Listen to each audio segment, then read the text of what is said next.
said that the fact that you were initiating some.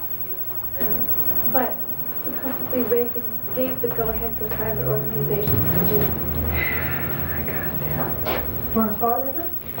And I'm Michael Eder. I went down with Books for Bluefields in August for 2 weeks. So I was just there bringing books to the schools down there.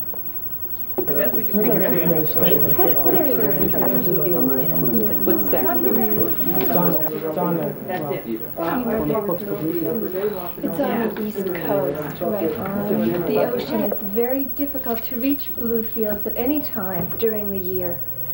You can fly in if planes are flying, or you can go downriver, which until the ceasefire was very, very difficult.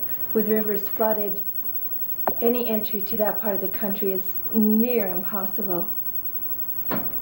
So it's pretty isolated then? Very isolated. Is that the Spanish language name, I mean, of it also, or is that just a translation? It's an English-speaking community. It's Oh. basically Caribbean blacks that live there, and English is the first language.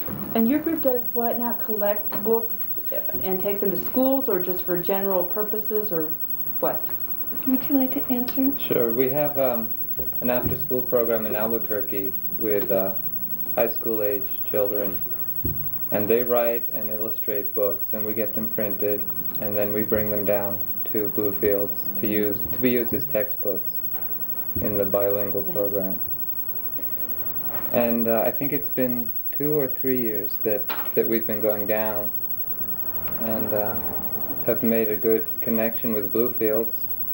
And now Bluefields doesn't seem to exist anymore. I think it's pretty well flat. How are the people subsisting there now? I mean, have people actually left the area, or are they all still in the area but not without shelter? They've been evacuated further inland, but rivers are swollen as well. And they've had to move some of them 2 and 3 times to churches, schools that are still standing.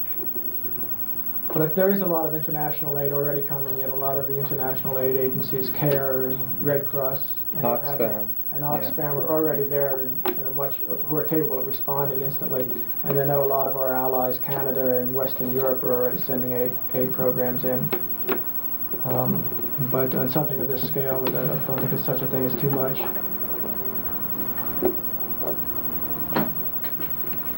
And they were excited that I could teach them a I little. don't have it yet to get to Bluefield. No, I said something about Brahma is under 40 feet of water. Sure thing. See you later. 40 feet. Thanks for the story the other day, Michael. Bluefields is flat, and the Moravian Church is a shell, and that's the shelter for the city. Yes. This is how it looks from the shore. Here we have downtown.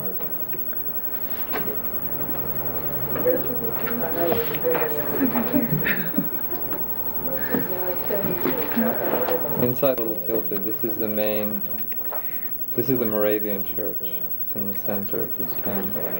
And that was what? The roof was blown off, and there's a shell that's used as shelter right now. What would have happened to the harbor? There's probably no harbor. The harbor is basically this. It's small. How did the idea come about for Books for Bluefields? I believe Nan Elsasser attended a conference in Nicaragua where educators asked for aid. She returned to Albuquerque and talked with teachers and students, sharing with them the need for educational materials in Bluefields, and found that there was quite an interest among students to write, publish, and send materials down to Bluefields. And did she initiate it pretty much herself? Yes, she did. Initially? Yes, she did. And now she has a few writers who come in and work with these young writers twice a week. They're continuing to write books. They are working on a play this year.